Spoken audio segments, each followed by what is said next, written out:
यहाँ पर तमाम लोग हैं, भीड़ भारी भरकम यहाँ पर भीड़ है और यही कहा जा रहा है लगातार कि जो अमित शाह है उन्हें माफी मांगनी चाहिए, क्योंकि उन्होंने यहाँ पर बाबा साहब भीमराव अम्बेडकर का अपमान किया है। यहाँ पर जिस तरीके से उनका जो बयान था संसद में, उसको लेकर यहाँ पर जनता में आक्रोश साफ तौर पे नजर आ रहा है कि अम्बेडकर बोलना तो फैशन बन गया। फैशन नहीं, उनका राम राम बोलना फैशन बन गया।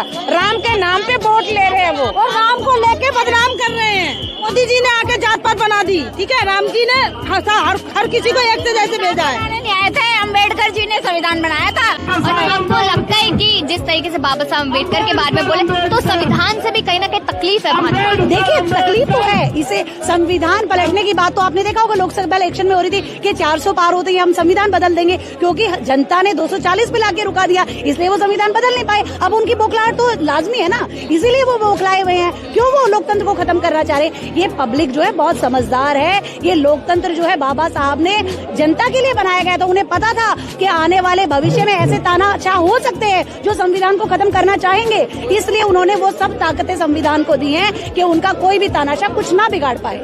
तो यहाँ पर संविधान जिस तरीके से बचाने की पूरी कोशिश की जा रही है, और अमित शाह ने एक और बयान दिया, वो ये कहते नजर आए कि संविधान में बदलाव हो सकता है और समय के साथ साथ बदलाव हुआ भी है, तो उसमें फिर जनता को क्या तकलीफ? देखिए बदलाव अच्छा हो ना, बदलाव तानाशाही के लिए हो तो शर्म आनी चाहिए। तो ये जनता बेवकूफ तो नहीं है ना, ये बाकी जो लोकसभा में चुने गए हैं सांसद है, जो पार्षद है, जो विधायक है, ये भी तो हमारे लोकतंत्र का हिस्सा है। क्या इनको अक्ल नहीं है? सारी अक्ल मोदी जी और अमित शाह जी को है कि वही संविधान में संशोधन करेंगे। संविधान एक आदमी की बपोती नहीं है, संविधान जनता के खून से सींचा गया एक हमारा संविधान बनाया गया है। वो इतना आसान नहीं है, उसको आप कोई भी आके उसमें धराशायी कर देगा। अच्छे संशोधन कीजिए, किसने मना किया है, लेकिन वो सबकी सहमति से होने चाहिए।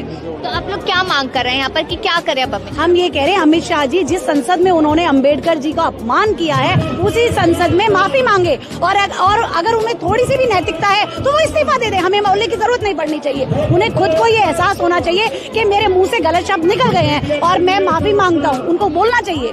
हमें क्या जरूरत है? अगर हमारा लोकतंत्र में संविधान सुरक्षित है तो हमें जरूरत ही नहीं है ये सब करने की। हमारा संविधान खतरे में, इसलिए जनता को जमीन पर आना पड़ा है। कि कांग्रेस पर कटाक्ष कर रहे थे इसलिए ऐसे शब्द बोले। देखिए कांग्रेस पे क्या कटाक्ष हो रहा था, मुझे ये बताइए क्या कटाक्ष था? कांग्रेस भी आज तो नहीं है, 75 साल से कांग्रेस भी आई है। वो कहते हैं 75 साल। अरे 75 साल को गा रहे हो आप, अपने 10 सालों को गा दो ना। आपने क्या किया 10 साल में? आपने सिर्फ संविधान बदलने की कोशिश की, आपने अपनी तानाशाही से लोगों को गिराने की कोशिश करी, ईडी सीबीआई नेताओं को जेल में डालने की कोशिश करी। अगर आपको संविधान में बदलाव करने, आप सहमति से कीजिए, आपको किसी ने नहीं रोका। जेल में डालने से संविधान नहीं बदलेगा। ये जनता बेवकूफ नहीं है, ये आपको समझा देगी कि हम ही आपको सत्ता में लाए हैं और हम ही आपको गुजरात वापस भेजेंगे। राहुल गांधी कहते कि मनुस्मृति वाले लोग कहाँ संविधान को समझ पाएंगे?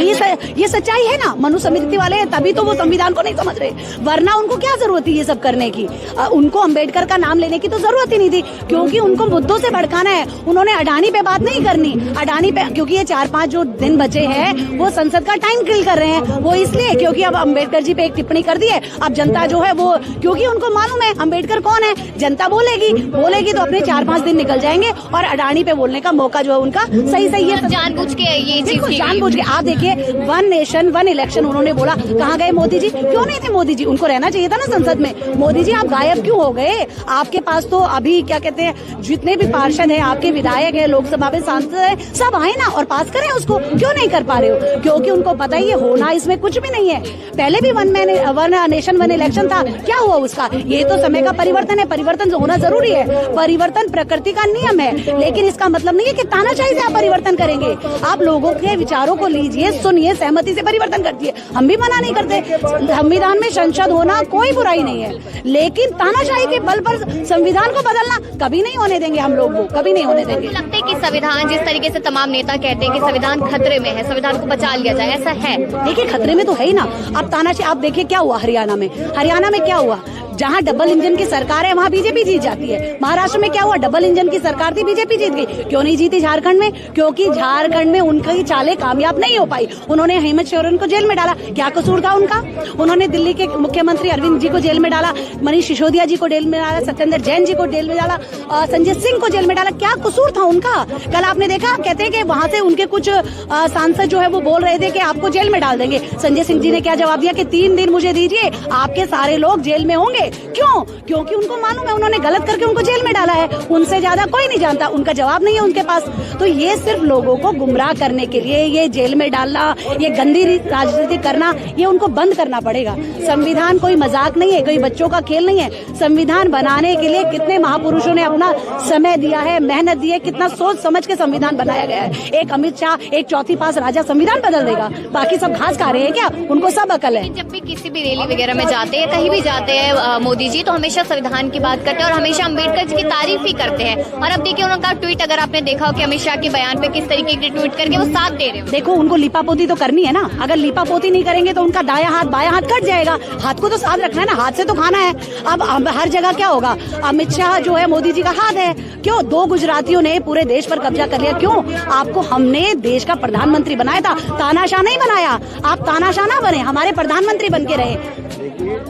लेकिन यहाँ पर अगर देखा जाए, आप कह रहे तानाशाही, लेकिन यहाँ पर मोदी जी कह रहे हैं कि हम तो विकास कर रहे हैं, काम कर रहे हैं, इस तरीके की बातें। अच्छा, मैं बताने चाहती हूँ, अभी दिल्ली में विधानसभा के इलेक्शन होने वाले हैं। मोदी जी जो है वो क्या कहते हैं, केजरीवाल चोर है, केजरीवाल ने शराब किया, केजरीवाल ने क्या, वो ये क्यों नहीं कहते केजरीवाल ने अच्छे स्कूल बनाए, केजरीवाल ने अच्छे अस्पताल बनाए, केजरीवाल ने बिजली फ्री की, केजरीवाल ने पानी फ्री किया, केजरीवाल ने महिलाओं की बस में यात्रा फ्री की, केजरीवाल ने बुजुर्गों को तीर्थ यात्रा पे भेजा। कितने काम गिनाऊं मैं केजरीवाल सरकार के? मोदी जी अपना कोई एक काम तो गिना दें। इसलिए वो जो है गंदी राजनीति कर रहे हैं, वो केजरीवाल जी पे एलिगेशन लगा रहे हैं। क्यों लगा रहे हो? आप अपने काम गिनाओ ना। हमने आपको इसीलिए, अभी आप बताइए, अभी सांसद हमने चुने थे, कहाँ है हमारा सांसद? मैं अपने इलाके के सांसद को नजर नहीं आता वो मुझे। क्यों? ऐसे सांसद चाहिए हमें, ऐसा लोकतंत्र चाहिए हमें कि सांसदों को चुने और वो काम ना करें, या विधायकों को चुने वो काम ना करें। हमें वो सत्ता चाहिए जिसमें हमारी सुनवाई हो और उसी से हमारे लोकतंत्र को हम आगे बढ़ाएं। तो भाजपा पे भी इल्जाम लगते हैं कि वो विकास की बात ना करके मंदिर मस्जिद की बात करते हैं। हाँ, आप देखिए ना क्या हुआ, अयोध्या अयोध्या अयोध्या अयोध्या, राम मंदिर को मोदी जी लेके आए थे, राम जी को मोदी जी लाए थे। उनकी मूर्खता की जो है, मैं क्या बोलूं, मुझे शब्द नहीं मिल रहे। उनको ये सोचना चाहिए, राम है जिन्होंने आपको जन्म दिया, आप राम को लाने वाले हैं। और क्या हुआ अयोध्या में? अयोध्या की जनता ने क्या किया मोदी जी के साथ, बताना पड़े, आपको दिख रहा है। अब मोदी जी क्योंकि 240 पे सिमट गए, अब क्या करे, कहाँ गए राम? उनके राम ने तो उनका साथ नहीं दिया। और हम लोग जिन्हें वो कहते हैं कि राम इनके नहीं है, और राम जो है फिर भी उनका साथ दे रहे, क्योंकि भगवान को भी पता है सत्य की ही जीत होती है। झूठ कितना भी तेज बोला जाए, कितना जल्दी बोला जाए, एक दिन धराशायी होता ही है। लोग लगातार नारे यहाँ पर लगा रहे हैं, तो क्या कहना चाहते हैं अमित शाह ने जिस तरीके से बयान दिए उसको लेकर? अमित शाह ने जो बयान दिया है वो गलत दिए हैं। ठीक है, बाबा साहब के खिलाफ अगर उन्होंने गलत बयान जो दिए है वो बहुत ही गलत दे रखे हैं, उन्हें तो माफी मांगनी जरूर पड़ेगी।